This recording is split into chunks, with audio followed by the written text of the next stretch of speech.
Itim. Diyos. Huwag ka naman dadala ng daga, ha? Diyos. Patingin ng iba pa. Nga! Ayan o. Oh, wow. Ang dami niyang anak. Ito, kapipisa lang ito.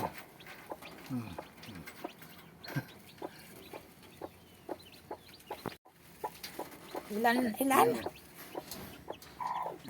Oh, ri. Ayan o.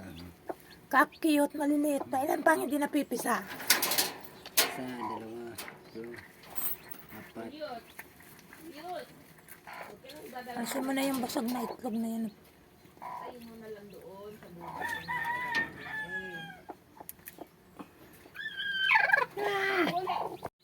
Ito bagong pisa, ang ganda. Talisain. Kakulay ng tatay, ano? Kulay ng tatay yan. Ito pa, mapipisa pa siya. May mga crack. Ayan o, may crack ito. May pipisa pa yan. Yan. Ito nauna ito eh, hindi ito mapipisa. Baka bugok na yan. Yan mo lang.